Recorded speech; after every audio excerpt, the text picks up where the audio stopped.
Esa basura no es mi hijo, decían, hasta que me vieron en la televisión 10 años después. Reddit, si vas a leer esto, te recomiendo que tomes asiento y te prepares un café fuerte, porque esto no es solo una historia, es una tragedia familiar disfrazada de redención. Me llamo Carlos. Y durante casi 10 años fui un fantasma para mi familia. Me borraron de fotos, me negaron ante la familia extendida y me sacaron de sus vidas como si nunca hubiese existido. Hasta que un día, mi rostro salió en la televisión. Ahí me llamaron. Y todo cambió. Lo que ellos vieron en la pantalla no era al hijo desechado, al hermano olvidado, al animal asqueroso como me llamó mi madre la última vez que la vi. Vieron al CEO de una empresa de tecnología cuya innovación en almacenamiento de datos estaba salvando a corporaciones multimillonarias de ataques cibernéticos. Vieron al hombre al que le ofrecieron 87 millones de dólares por su compañía.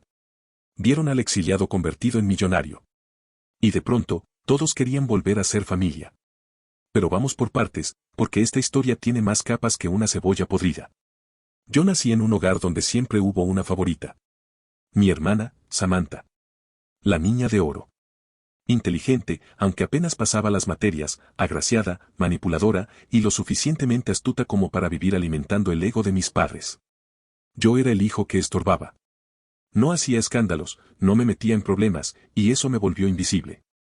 Mis calificaciones siempre fueron mejores, pero los aplausos eran para ella. Si sacaba una nota decente, era fiesta. Si yo sacaba sobresalientes, silencio. Y no hablo de una vez o dos. Fue sistemático.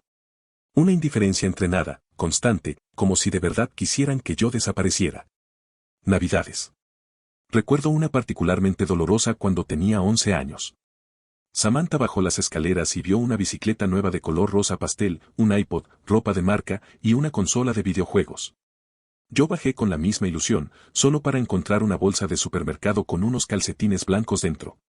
Sin envoltorio, sin dedicatoria. Eso te hace falta, dijo mi padre. Ni siquiera intentaron fingir interés. Con el tiempo entendí que era inútil buscar aprobación. Aún así, lo intenté. Si llegaba a casa con un boletín lleno de sobresalientes, apenas levantaban la vista del televisor. Si Samantha sacaba un 6, organizaban una cena de celebración. A ella la llevaban a centros comerciales, salones de belleza desde muy joven. A mí, me daban ropa de segunda que un primo les donaba por lástima. Pero había algo que mis padres no veían venir. Aquel trato, aquel desprecio silencioso, me hacía más fuerte. Me hacía más inteligente. Ellos pensaban que me debilitaban, pero en realidad me estaban afilando. Como una hoja que pasa por el fuego para ser templada. Mis padres no querían que se supiera lo que realmente pasaba en casa. Por eso mantenían apariencias. Por eso nos mandaban a una escuela privada. Era una ironía cruel, me despreciaban, pero necesitaban que el mundo pensara que éramos una familia perfecta. Yo era el peón silencioso que mantenía esa ilusión viva. Me usaban como tutor de Samantha, y mientras más me esforzaba por ayudarla, más me enterraban en su desprecio. En la vieja computadora que mi hermana había desechado por estar muy lenta, comencé a explorar algo que cambiaría mi vida, la programación. Aprendí solo, en foros antiguos, descargando manuales PDF con una conexión de internet robada del vecino. Pasaba las madrugadas frente a esa pantalla, con los ojos rojos, las manos frías y un termo de café hecho con agua del grifo. Trabajé en silencio, como un ladrón de conocimiento. Arreglaba celulares, hacía tareas de programación para otros estudiantes, reparaba electrodomésticos viejos. Todo por unos cuantos billetes que escondía en una lata de pintura vacía en el patio. Esa era mi caja fuerte. Aunque una vez Samantha la encontró y me robó casi todo. No podía quejarme. Si lo hacía, mis padres me culpaban a mí por no compartir. Recuerdo cuando gané un concurso de programación regional. Fue el primer gran logro de mi vida. Me dieron un diploma y una pequeña medalla. Corrí a casa, pensando que quizá esta vez, mi padre se sentiría orgulloso. ¿Y eso para qué sirve? Dijo mientras tomaba cerveza frente al televisor. Si eso no te va a dar para comer. Esa frase se me quedó grabada. Si eso no te va a dar para comer. Ironías de la vida. A los 17 años, llegó la carta. Una de las mejores universidades del país me ofrecía una beca parcial en ciencias de la computación. Me temblaban las manos mientras la leía. Me sentí tan feliz como nunca antes en mi vida.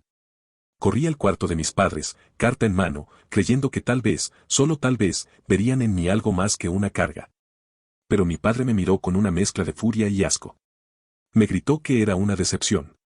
Que no permitiría que un hijo suyo estudiara eso de computadoras. Que en su casa solo había espacio para carreras de verdad, medicina, derecho, contaduría. Al día siguiente me echó de casa con lo puesto. No me dejó recoger mis cosas. Mi madre, lejos de defenderme, me gritó que nunca debía haber nacido. Y Samantha, desde el segundo piso, celebraba mi expulsión como si fuera una fiesta. Dormí en el sofá de un amigo, luego en una cochera de uno de mis profesores. Me metí a trabajar limpiando mesas y techos, lo que fuera para juntar lo poco que necesitaba para sobrevivir. Me quedaba un mes para empezar la universidad. Tuve que volver una noche a la casa, como un ladrón, a buscar mis cosas. Mis muebles, libros, computadora, incluso mi acta de nacimiento estaban apilados cerca del basurero, con un letrero que decía basura, recoger. En una hendidura secreta del escritorio, encontré el dinero que había escondido meses atrás. No sabían que aún estaba ahí. La universidad fue dura. Trabajaba de día, estudiaba de noche, dormía en bibliotecas, sobrevivía a base de ramen y café de máquina. Me volví experto en fingir que estaba bien. Pero cada línea de código que escribía era una carta de libertad. Un día, uno de mis profesores, el doctor Fernando Aguirre, vio uno de mis proyectos y se interesó. Me dijo que tenía potencial, que si lo desarrollaba podría ser algo grande. Invirtió en mí. Me presentó a un par de socios. Empezamos desde abajo, en una oficina compartida con goteras y sillas rotas. Pero mi código funcionaba. Era eficiente. Seguro. Único. Poco a poco, la empresa creció. Contratamos personal. Alquilamos oficinas. Nos invitaron a ferias tecnológicas. Yo aún no era millonario, pero ya tenía una estabilidad que nunca soñé. Fue entonces cuando conocí a Laura, en un evento de networking de startups tecnológicas. Era hermosa, inteligente y tenía ese carácter firme pero empático que yo necesitaba. Dirigía una empresa emergente de energías limpias. Su risa me desarmó desde la primera vez. Salimos, conectamos y, sin darnos cuenta, ya estábamos compartiendo un departamento. Tiempo después nos casamos. Y llegaron nuestros hijos, Mateo y Valentina. Los amores de mi vida. Construimos juntos lo que yo jamás tuve, una familia real. Y durante todo ese tiempo, ni una llamada de mis padres. Ni un mensaje. Ni un correo. Nada. Ni siquiera cuando nacieron sus nietos. Hasta que salí en televisión. Actualización 1. La primera llamada no fue realmente una sorpresa. Lo fue el tono. No era enojo, ni reproche, ni siquiera rencor. Era dulzura. Hipocresía dulce, como un pastel envenenado. Hola, mi amor, ¿cómo estás?, dijo mi madre. No respondí. Solo colgué. Me temblaban las manos. Sentí una mezcla de rabia y tristeza. ¿Cómo podía atreverse? Después de 10 años. Después de llamarme basura. Después de reír mientras me echaban a la calle. Las llamadas se volvieron constantes. Mi padre, mi hermana, tíos que no veía desde los 15. Todos con la misma historia, siempre te quisimos, solo fue un malentendido. Claro. Un malentendido de una década. Empezaron a aparecer. Un día, un Mercedes viejo se estacionó frente a mi casa. Mi esposa fue quien me lo dijo. Carlos, hay una señora mayor afuera con flores. Me asomé. Era mi madre. Detrás, saliendo del coche, mi padre. Vestido como en una boda. Samantha bajó última, con unas gafas de sol enormes y una sonrisa estirada. Como si fueran a una sesión de fotos. No abrí la puerta. Los miré desde la ventana. Mi madre lloraba. Mi padre hablaba por teléfono, probablemente con algún abogado. Samantha sacó su celular y empezó a grabar. ¿Un intento de mostrar que los había perdonado? No lo sé. Pero esa escena quedó grabada en mi mente. Una semana después, llegó una citación. Me estaban demandando. Mis padres querían que les pagara pensión alimenticia. Sí, así como lo lees. Querían que yo, a quien abandonaron siendo menor, les pagara por ser ancianos y no tener ingresos. Si te está gustando la historia, por favor dale like y suscríbete para apoyar mi canal y subir historias más seguido. Te leo en los comentarios. Que los mantuviera. Mi abogado, Andrés Salas, casi se atraganta cuando le conté. Carlos, esto es insólito. Pero legalmente puede prosperar si no demostramos que te abandonaron antes de los 18. Por suerte, yo tenía todo. correos, mensajes, el testimonio de mi antiguo profesor, recibos del albergue donde dormí un par de noches. Pruebas. La tensión creció. Las audiencias comenzaron. En cada una, mis padres se mostraban como víctimas. Mi madre sollozaba. Mi padre hablaba de lo mucho que trabajó para darme una buena vida. Samantha lloraba también, decía que perdieron al hermano que tanto amaban por un malentendido. Yo me sentaba enfrente, frío, en silencio. Laura me tomaba la mano con fuerza. Cada testimonio era una puñalada. Pero nada me preparó para lo que vino después. Una semana antes de la última audiencia, recibí una invitación. Mis padres querían cenar conmigo, hablar en paz. Quise rechazarla. Pero el abogado me dijo que podía ser útil. Si admiten algo, lo grabamos. Si se comportan mal, lo documentamos. Pero no vayas solo. Y por Dios, no bebas nada. Acepté. La cena fue en la casa de ellos. La misma de la que me echaron. Entrar fue como visitar una escena de crimen congelada en el tiempo. Nada había cambiado. Los cuadros, las alfombras, hasta el reloj de péndulo. Todo igual. Como si el tiempo se hubiera detenido desde que me echaron. Me senté en la mesa. Había velas. Música clásica. Samantha se sentó a mi lado. Me habló de sus hijos, mis sobrinos, que no conocía. Dijo que uno se llamaba Carlos, como yo. Mentira. Lo dijo solo para manipularme. Me enteré de que se había casado y divorciado por infiel, que perdió la custodia por consumir harina blanca con su amante frente a los niños. Cosas que no me sorprendieron, pero me dolieron. Mi madre me confesó entre lágrimas que extrañaba a sus nietos, que había llorado muchas noches por no conocerlos. Que quería redimirse. Su rostro, antes tan altivo, ahora se veía demacrado, con ojeras profundas y manos temblorosas. Me dijo que había tenido que ponerse a trabajar en una lavandería para poder pagar las deudas. Que las cosas no iban bien desde hace años. Mi padre estaba más callado de lo habitual. Cuando por fin habló, lo hizo con una voz rasposa, resignada. Me contó que ya no era abogado. Lo habían despedido del bufete donde trabajaba desde hacía más de 20 años, por acoso a una secretaria. Fueron mentiras, dijo, aunque ni él mismo parecía creerlo. Desde entonces no conseguía trabajo estable y apenas si podían pagar la hipoteca. Por un momento, lo admito, me conmovió. La imagen del hombre autoritario y cruel había sido reemplazada por un anciano derrotado, sin dignidad ni rumbo. Me vi a mí mismo pensando, tal vez, solo tal vez, podría ayudarlos si prometían mantenerse lejos de mis hijos. No por ellos. Por los niños. Por darles la oportunidad de conocer a sus abuelos, aunque fuera desde lejos. Mi padre se excusó para ir al baño. Tardó mucho. Volvió sudoroso, con la camisa arrugada. Noté que evitaba mirarme. Algo no cuadraba. Me fui pronto. Al salir, noté que mi coche estaba ligeramente movido. Como si alguien lo hubiese empujado unos centímetros. Revisé por encima. Nada parecía raro. Pero en la carretera, algo falló. Los frenos. Intenté reducir velocidad. Nada. El pedal se hundía. La dirección vibraba. Empecé a desesperarme. Llamé a emergencias, activé las luces de emergencia, intenté tomar una salida. El coche no respondió. Giré con todas mis fuerzas. El vehículo derrapó, se volcó. Oscuridad. Desperté 3 días después, en el hospital. Con la pierna izquierda fracturada, varias costillas rotas y el corazón destrozado. Un oficial me esperaba. Señor Carlos, encontramos evidencia de sabotaje en su coche. Los frenos fueron manipulados. Alguien cortó parcialmente los conductos. Fue un intento deliberado de causar un accidente a alta velocidad. Laura lloraba.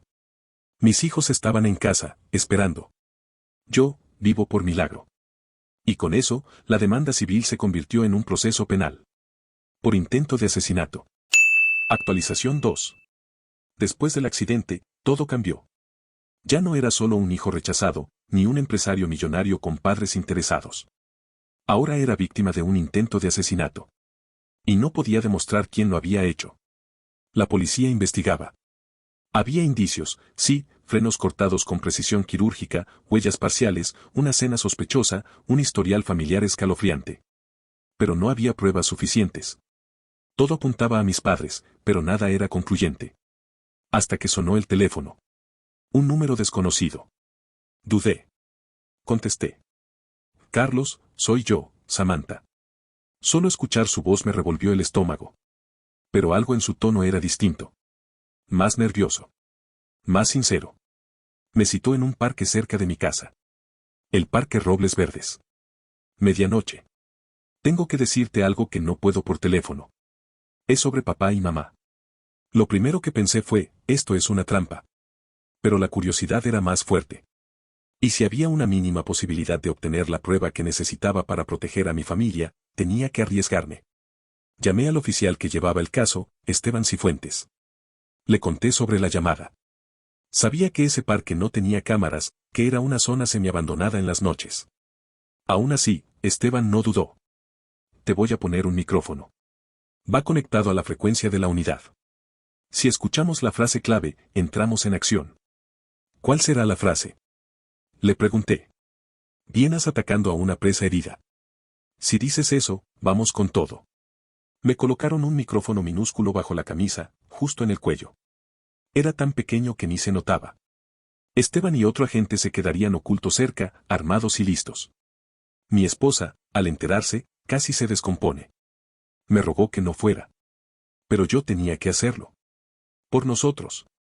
Por mis hijos. A las 11:50 de la noche, llegué al parque. Las luces eran escasas. Faroles viejos con bombillas parpadeantes. El viento mecía los árboles como si susurraran secretos. Me senté en una banca de madera. Y esperé. A las 12:07, Samantha apareció. Llevaba una chaqueta negra, pantalones vaqueros y el cabello recogido en una coleta. No traía bolso. Ni celular visible. Se sentó a mi lado sin saludar. Gracias por venir. No sabía si ibas a hacerlo, dijo sin mirarme. Habla. ¿Qué es tan urgente? No fui yo, soltó de golpe. Lo del coche, no fui yo. Fueron ellos. Me tensé. Fingí calma. No quería asustarla ni interrumpir la posible confesión. Mamá y papá están desesperados.